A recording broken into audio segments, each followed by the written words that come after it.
Nous sommes avec Holly Evans. Bonsoir Holly. Bonsoir. Vous êtes chanteuse et vous étiez la muse de Louvrezval. À vos côtés, Savage Toddy, petit frère de Louvrezval, également artiste. Bonsoir Cocaine, manager de Louvrezval. Bonsoir. Le deuxième album de Louvrezval, Mustafar, vient de sortir. Il l'avait terminé juste avant de disparaître. Avant d'en parler, comme il le disait, il voudrait 1 minute de musique. J'aimerais qu'on écoute un extrait d'un morceau qu'il a fait en référence à Charles Aznavour. C'est ça. Aznavour, quand j'écris à la bourse, je mets les quiches à la bourse. La femelle me kiffe mais ne kiffe pas l'amour. La femelle me kiffe mais ne kiffe pas l'amour. Des bêtises de Boucarest sous l'arrêt, tous paraissent. Vous avez également sorti un livre-album en hommage avec des photos du photographe Fifou. Louvrezval, c'était qui pour vous? Louvrezval, c'était un artiste différent des autres déjà. Différent des autres par sa personnalité, d'abord. Par sa direction artistique aussi.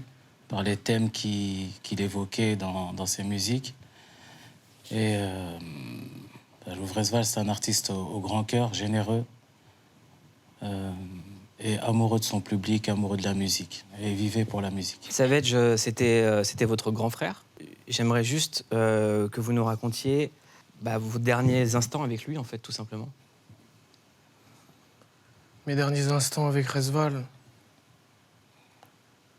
je le voyais qui discutait avec ma mère, quoi. Comme s'il n'y avait rien, tu vois. Et voilà, il allait se coucher, c'est la dernière fois que je l'ai vu, je peux même pas t'en dire plus, tu vois. Rien que d'en parler, ça me rappelle des très mauvais souvenirs. Mais voilà, dernier moment, j'ai serré dans mes bras, j'ai juste demandé si ça va. Et il m'a dit que ça allait, tu vois. C'est tout ce que je peux te dire. Personne ne s'attendait à ce qui allait arriver. Comment est-ce que vous avez géré cette nouvelle et comment vous vous êtes dit il va falloir qu'on rende hommage à sa mémoire et que cet album arrive et voit le jour? Si tu veux,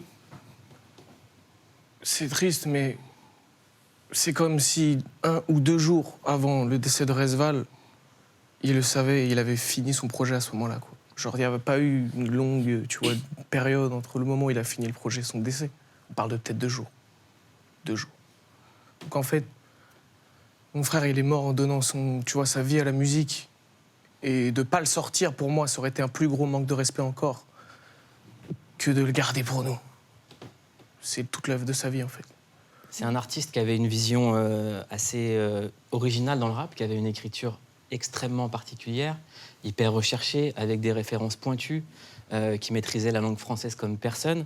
Moi, c'est un artiste que je connaissais pas, mais qui m'impressionnait. Je voyais en lui une étoile filante. Je me suis dit, ce personnage détonne dans le rap.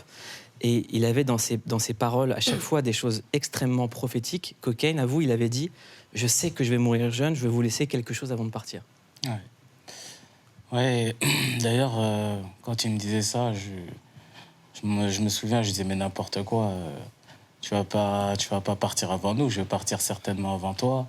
T'as la vie devant toi, t'es jeune, toute souris.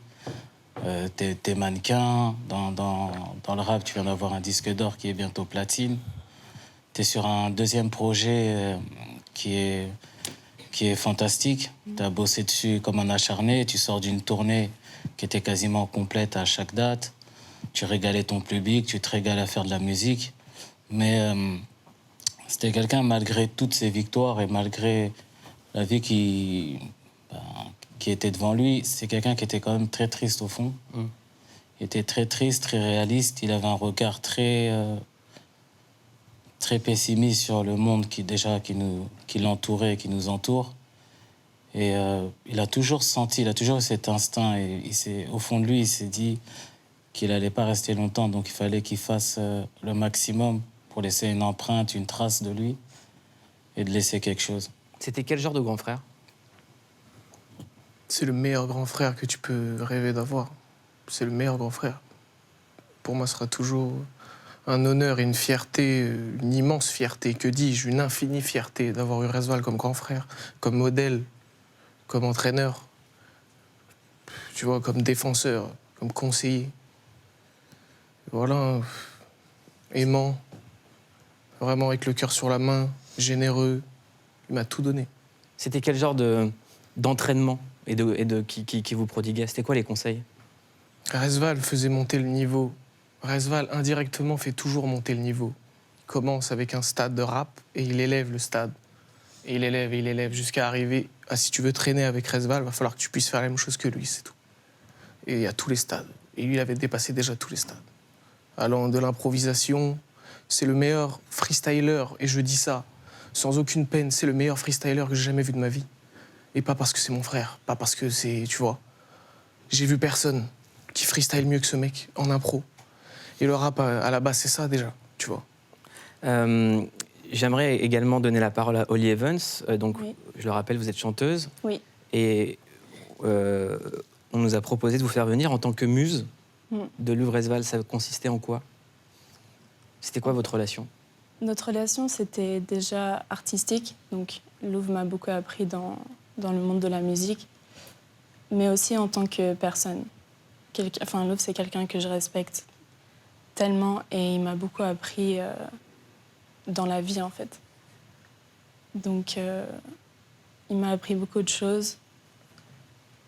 Et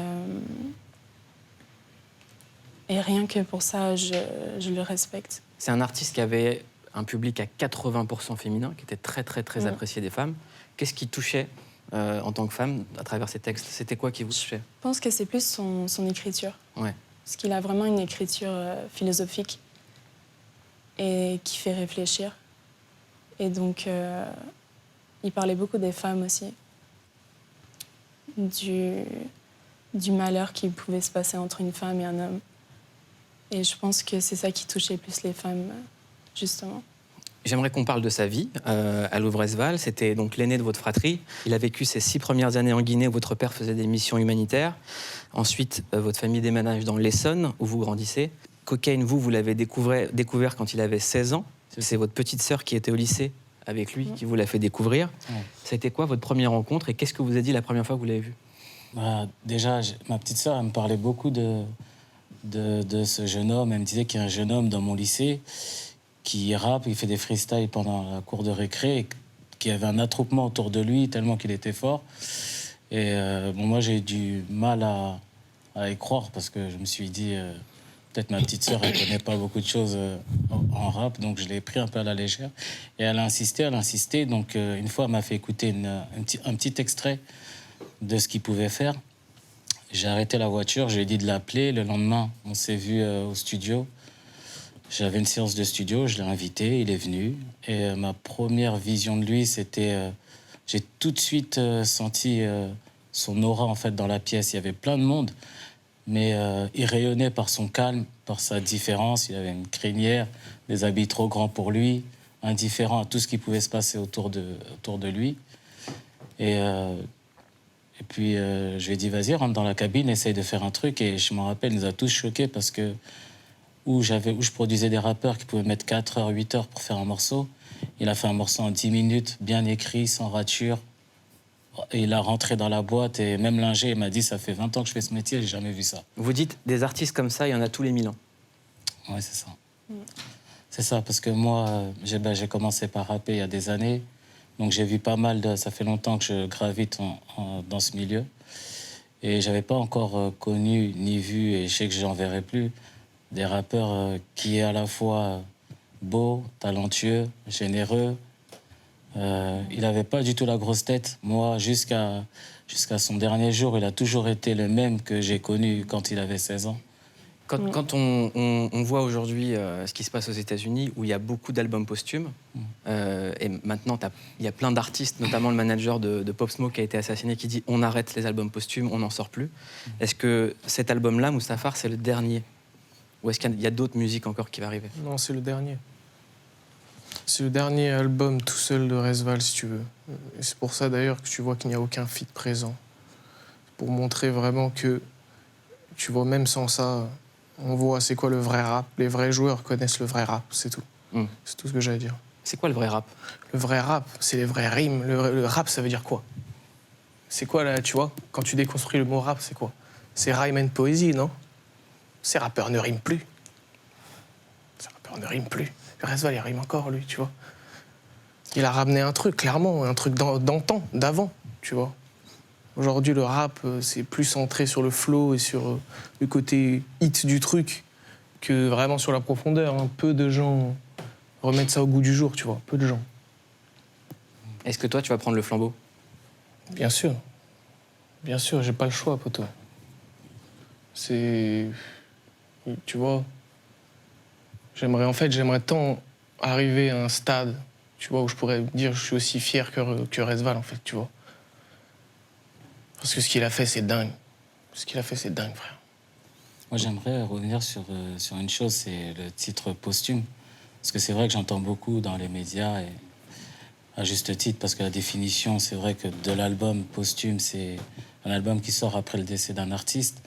Mais je voulais juste préciser ici que Louvre, il avait fini entièrement son projet, de la composition, la tracklist des morceaux, de la première chanson à la dernière, c'est lui qui avait choisi l'ordre. Il avait validé ses mix en amont. Il avait fait des tournages de clips, il avait fait des clips. Il a validé le master. Il a validé la DA. Donc, nous, on n'a fait que suivre sa volonté et de le laisser tel qu'il voulait le sortir. Ça veut dire qu'il serait parmi nous, l'album, il serait sorti de cette façon. En tout cas, l'album s'appelle Mustafar, il est disponible. Ouais. Mustafar, c'est une référence à la planète où étaient des senior sites, et les senior sites marchent toujours par deux. En tout cas, j'espère que tu prendras la relève. Assurément. Merci.